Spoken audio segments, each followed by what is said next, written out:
Please like, comment and share your thoughts, and don't forget to subscribe for more updates from us. Branthwaite. Remember, Chelsea, like Manchester City, playing in the Club World Cup, so they want to get these players signed before their opening game, which is on the 16th of June. Transfer show, been quite a good season in the end for Chelsea, qualifying for the Champions League and, of course, winning the Europa Conference League.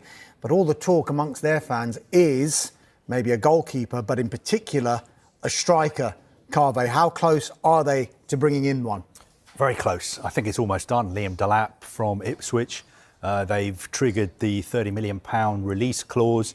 There's total agreement, all parties, club to club, with the player as well. All that needs to happen is for Delap to pass his medical. I think he may be having his medical today or tomorrow, so we expect it to be announced very soon. And we were told at the end of last week that it would be done pretty much as soon as the window opened. The window opened today. So Chelsea have got Liam Delap.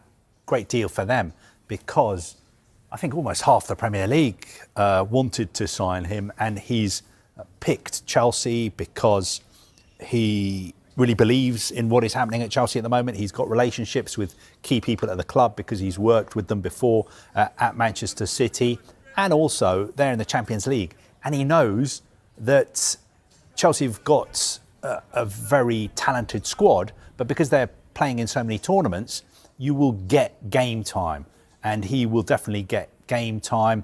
And it's the one thing Chelsea fans have really been crying out for. They want an out-and-out striker, someone who's physical, someone who runs his heart out, somebody who gives everything for the team, someone who is also a lethal finisher. And let's hope Liam Delap can live up to their expectations. Yeah, and he certainly fits the profile for Chelsea. And this is an interesting stat we can show you now, because players under the age of 23 with 10 or more open play goals, he's second only to who could be a future teammate of his in Cole Palmer. So we could see Cole Palmer and Liam Delap in tandem at Stamford Bridge next season. But what could it all mean for someone who looks like he's the odd man out, and he arrived with such fanfare, didn't he, Christopher Nkunku? Yeah, it just hasn't really worked out for Christopher Nkunku at Chelsea. He almost left last January. Bayern Munich made an offer for him. That wasn't accepted. I think his head was turned, and I think he wants to go back to the Bundesliga. So I think it's pretty likely that he will be leaving. I think Chelsea will sign at least another forward player. Now, it could be another number 9, somebody who plays through the middle, or, as well as that, they will sign another wide player, somebody to play on the left, probably somebody who is right-footed. They're looking at players like Jamie Gittins at Dortmund, Nico Williams, Garnacho at Manchester United. I was told they've got a list of 9 or 10 names. The one that people are talking about a lot is Hugo Ekitike. Are they still in for him?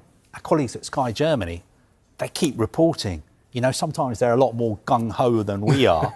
They keep reporting Chelsea are in for Ekitike. It doesn't matter. They've got Delap. They're still going to get Ekitike as well. I'm not sure.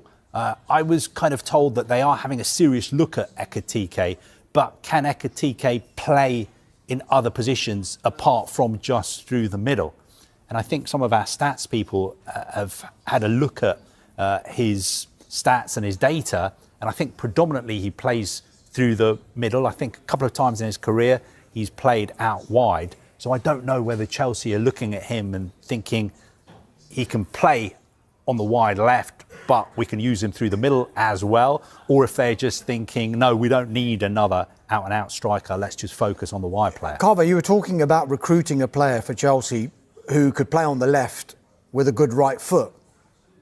Someone called Jadon Sancho, who they could buy, couldn't they? Yeah. I like the way you did that. No, I mean, Jadon Sancho, he had a really good end to the season. I think he started the final league game, that crucial game at Forest. He played in the conference final as well, scored. But it's a really, really complicated situation. I don't want to bore our viewers, but basically Chelsea took him on loan from Manchester United for the season. They've got an obligation to buy him for £25 million. They can get out of that obligation by giving United £5 million and sending him back to United. They would like him to stay, but for him to stay, he needs to sign a new contract, so they have to agree a new contract. And they won't be able to pay him what he's getting paid at the moment because he's on big money at United. United are paying half of it, Chelsea are paying half of it as well. So does he need to take a pay cut if he wants to stay at Chelsea? Or can his advisors come to some kind of agreement with Manchester United, so Manchester United pay off the rest of his contract, which would compensate for him having to take a pay cut? I think it's a very complicated situation.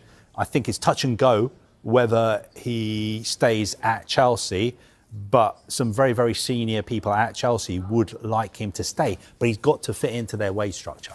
You say fit into their wage structure. Just very quickly, Kaveh, just explain that bit of compensation that Manchester United might get if he doesn't